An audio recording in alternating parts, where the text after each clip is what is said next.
नमस्कार, विदर्भ की बात वीकेबी न्यूज में आपका स्वागत है। और आज के खबरों के सफर पर चलने से पहले देखते हैं आज की हेडलाइंस।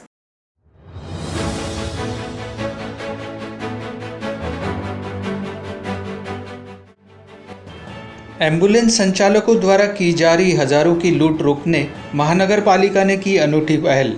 परिवहन सेवा की 25 मिनी बसों को एम्बुलेंस बनाकर जनता की सेवा में किया पेश।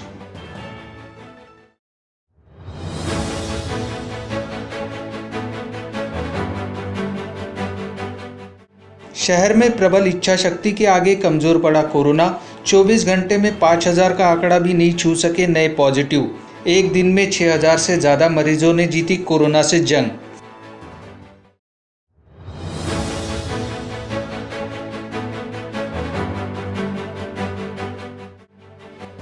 और मामूली विवाद में लकड़गंज का एक पेट्रोल पंप ही जलाने का हुआ प्रयास। आरोपियों ने जलता हुआ पेट्रोल का दिया पंप के भीतर फेंका।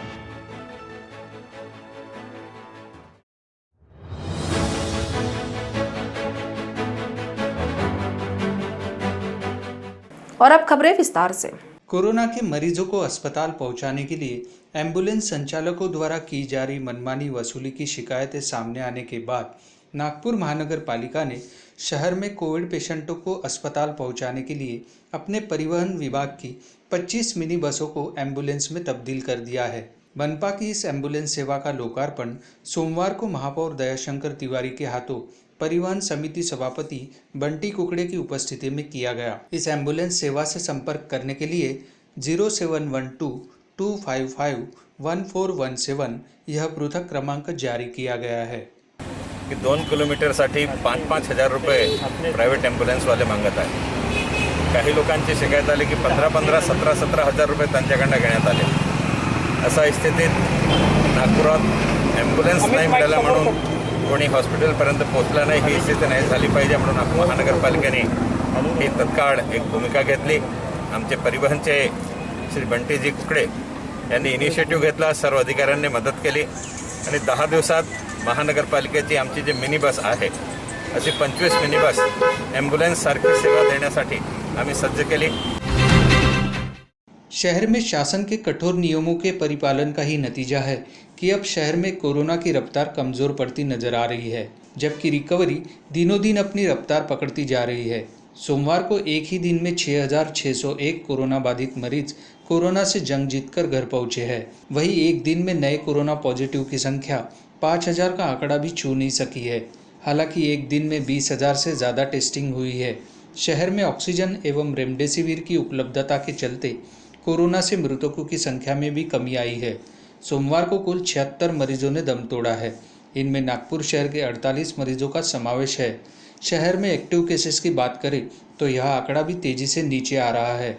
सोमवार को शहर में एक्टिव केसेस की संख्या 72,437 रही, जबकि एक दिन पूर्व यह आंकड़ा 74,000 से अधिक था। नागपुर के लकड़गंज थाना अंतर्गत पुराना बगड़गंज में भारत पेट्रोलियम कारपोरेशन कंपनी का पंप राजलक्ष्मी पेट्रोलियम एजेंसी संचालित करती है।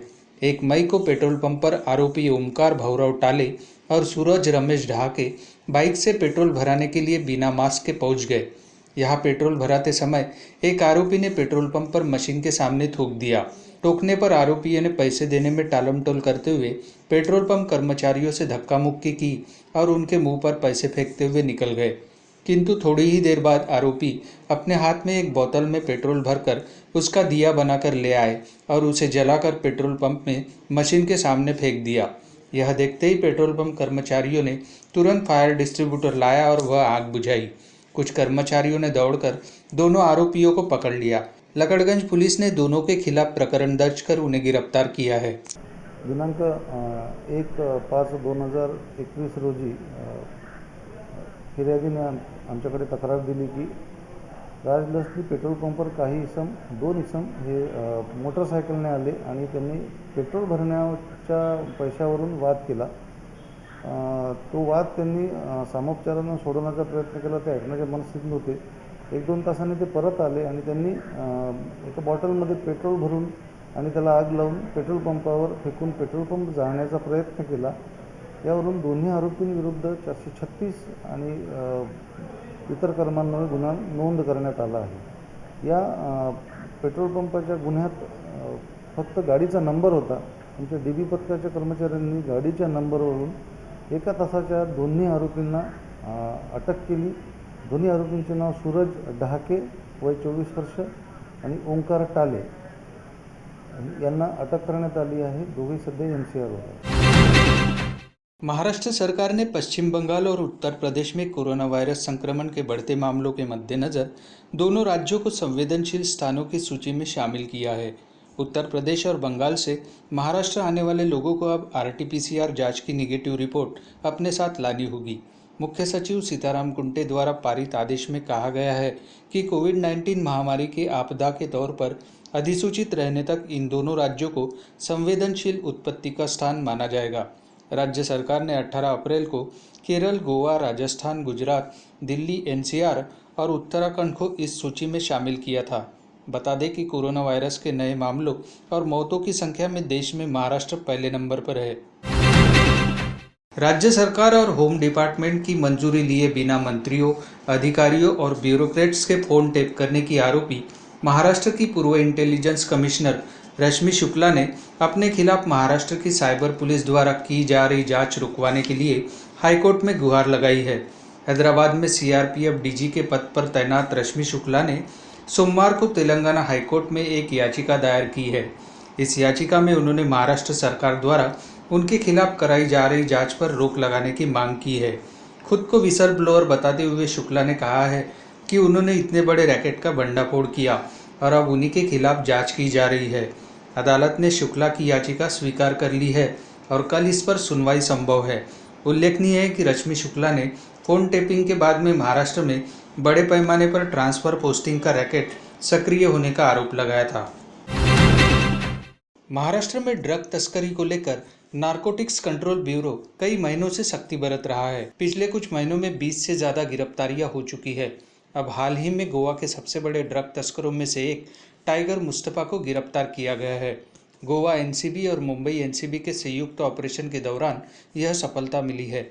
जानकारी मिली है कि मुस्तफ़ा बचने के लिए एक होटल में छिप गया था। अब उस होटल मालिक को भी आरोपी बनाने की तैयारी की जा रही है। गोवा मुंबई NCB ने मुस्तफ़ा को पकड़ने के लिए 2 दिन तक ऑपरेशन चलाया था। मुंबई के जोनल डायरेक्टर समीर वानखेड़े की अगुवाई में यह ऑपरेशन चला है। टाइगर मुस्तफ़ा की इलाके में दहशत थी और पुलिस पर भी हमला करने के उसके खिलाफ आरोप है। NCP के विधायक रहे भारत भालके के निधन से रिक्त हुई महाराष्ट्र की पंढरपुर विधानसभा सीट के लिए हुए उपचुनाव में भाजपा ने यह सीट महाविकास आघाड़ी से छीन ली है। यहाँ NCP ने भारत भालके के पुत्र भगीरथ भालके को चुनाव मैदान में उतारा था। भालके को कांग्रेस और शिवसेना ने भी समर्थन घोषित किया था। इसके बावजूद यह सीट बचाने में महाविकास आघाड़ी को सफलता नहीं मिली। इस सीट पर भाजपा के समाधान आवताड़े ने 3733 वोटों से जीत दर्ज कर महाविकास आघाड़ी प्रत्याशी को पछाड़ दिया। भाजपा उम्मीदवार आवताड़े को 1,09,450 वोट मिले हैं, जबकि NCP प्रत्याशी भगीरथ ने 1,05,717 वोट हासिल किए हैं। पंढरपुर उपचुनाव के नतीजे ने बीजेपी के विधायकों की संख्या 1 से 5 से बढ़ाकर 106 कर दी है। वहीं महाविकास आघाड़ी सरकार के विधायकों की संख्या 1 से घट गई है। महाराष्ट्र के ठाणे जिले की अंबरनाथ नगरपालिका यूं तो कोरोना काल में अपने उल्लेखनीय कार्यों के लिए जानी जा रही है। अब नगरपालिका के कर्मचारियों ने जो निर्णय लिया है उसके लिए उनकी वाहवाही हो रही है। कोरोना के साथ युद्ध में स्वास्थ्य कर्मचारियों की तरह पालिका कर्मचारी भी अपनी जान जोखिम में डालकर काम कर रहे हैं। इसी अंबरनाथ पालिका के कर्मचारियों ने अब एक और निर्णय लेते हुए अपना 1 दिन का वेतन कोरोना के साथ युद्ध लड़ने के लिए दान देने वाले हैं। बता दें कि इस एक क्लास नगर पालिका में 850 अधिकारी व कर्मचारी कार्यरत है। अंबरनाथ पालिका ने कोरोना के मरीजों का इलाज करने के लिए शहर के डेंटल कॉलेज में 600 बेड का कोविड केयर सेंटर शुरू किया है। महाराष्ट्र के औरंगाबाद में पत्नी के सामने रौब जमाने के लिए पति ने शादी की सालगिरह पर तलवार से केक तो काट दिया, लेकिन इस करतूत के लिए उसे जेल की हवा खानी पड़ रही है। आरोपी दीपक सरकटे ने मैरिज एनिवर्सरी पर बीवी के सामने स्टाइल मारने के लिए इस बार कुछ तूफानी करने का प्लान बनाया था। इस पूरे कार्यक्रम की उसने वीडियो रिकॉर्डिंग भी की थी, लेकिन अब अवैध रूप से हथियार रखने के मामले में पुलिस ने उसे गिरफ्तार कर लिया है। उल्लेखनीय है कि तलवार से केक काटने का चलन अब आम हो चला है। 3 माह पहले ही पुणे का एक बर्थडे बॉय भी सार्वजनिक जगह पर तलवार से केक काटने के मामले में पुलिस के हत्थे चढ़ गया है। आरोपी समीर अनंत धमाले ने बीच चौराहे पर पुराने जमाने की तलवार से केक काटा था। ऐसी ही घटना पिछले साल भी हुई थी। उस समय भी पुलिस ने रोहन बेलेकर नामक आरोपी को गिरफ्तार किया था। अरे अरे अरे अरे अरे इकडं अरे कसं आहे नाही ना। कोविड के बढ़ते संक्रमण के बीच अब मध्य रेलवे ने महानगर पालिका के सहयोग से कोरोना से जंग लड़ने के लिए अनूठा उपक्रम शुरू किया है। मध्य रेलवे ने नागपुर के अजनी में ट्रेन के 11 डिब्बों को कोविड केयर कोच का स्वरूप देकर वहां कोरोना संक्रमित मरीजों का इलाज करने की सुविधा मुहैया कराई है। 11 गैर वातानुकूलित डिब्बों को कंटेनर डिब्बों में तैयार करके रखा गया है। एक अन्य कोच डॉक्टर और कर्मचारियों के लिए तैयार है। मध्य रेलवे मंडल प्रबंधक और महानगर पालिका के बीच हुए करार के तहत रेलवे और मनपा दोनों ही अपनी अपनी जिम्मेदारी को निभाएंगे। इस कोच के हर कंपार्टमेंट में 2 मरीज भर्ती रहेंगे। कोविड केयर कोचेस में 176 बेड होंगे। एक कोच में 2 ऑक्सीजन सिलेंडर लगाए गए हैं। कोच की खिड़की में मच्छरों की रोकथाम के लिए जाली लगाई गई है। इसके अलावा हर कोच में कूलर भी लगाए गए हैं। इसके लिए यहाँ 24 घंटे एम्बुलेंस की व्यवस्था की गई है। मनपा के स्वास्थ्य कर्मचारी व डॉक्टर यहाँ सेवाएं देंगे। माननीय रेल्वे मंत्र्यांच्या निर्देशानुसार जनरल मॅनेजर सेंट्रल रेल्वे आणि DRM नागपूर यांच्या मार्गदर्शनानुसार आम्ही एक जॉईंट महानगरपालिकेशी नागपूर महानगरपालिकेच्या बरोबर एक जॉईंट कोविड आयसोलेशन सेंटर इथं चालू केलेलं आहे। ह्याच्यामध्ये 11 कोच प्लस एक कोच डॉक्टरांसाठी असे 12 टोटल कोच आहेत।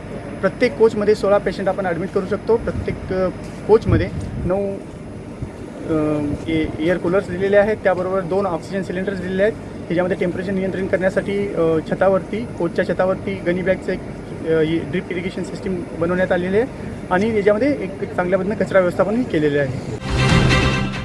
देश में अब 18 साल से अधिक आयु के लोगों को वैक्सीन लगवाने की मंजूरी दी जा चुकी है, लेकिन हालत यह है कि 45 साल से अधिक आयु वालों को ही वैक्सीन नहीं मिल पा रही है, तो 18+ श्रेणी वालों को वैक्सीन कैसे मिलेगी। महाराष्ट्र कोरोना वैक्सीनेशन में भले ही देश में अव्वल नंबर पर है, लेकिन यहाँ भी वैक्सीन नहीं होने के कारण कई टीकाकरण सेंटर सूने पड़े हैं। हालांकि लोग अब भी टीका लगवाने वहाँ पहुँच रहे हैं, लेकिन उन्हें 1 सप्ताह बाद आने को कहा जा रहा है। सेंटरों पर वैक्सीन ही नहीं होने के कारण टीकाकरण की गति धीमी हो गई है। महाराष्ट्र के पुणे के एक टीकाकरण केंद्र में 45 साल से ऊपर के लोगों के लिए भी वैक्सीन उपलब्ध नहीं है।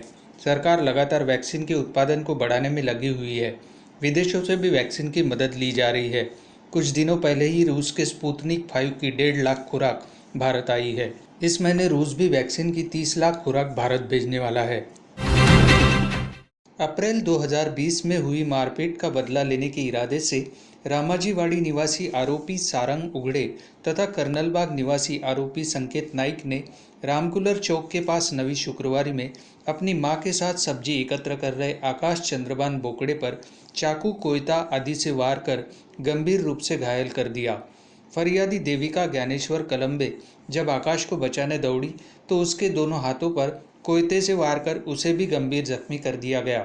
गणेशपेठ थाने में मामला दर्ज किया गया है। काल रात्री पोस्ट गणेशपेठ हद्दीमध्ये रामकुलर चौकच्या बाजूला काही इसमांनी एका मुलावर धारदार शस्त्रांनी हल्ला केला होता।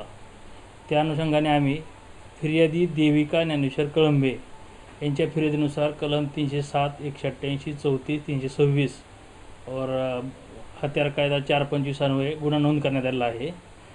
तो खबरों के सफर में आज इतना ही। आपसे फिर मुलाकात होगी, तब तक बने रहिए वीकेबी न्यूज़ के साथ। नमस्कार।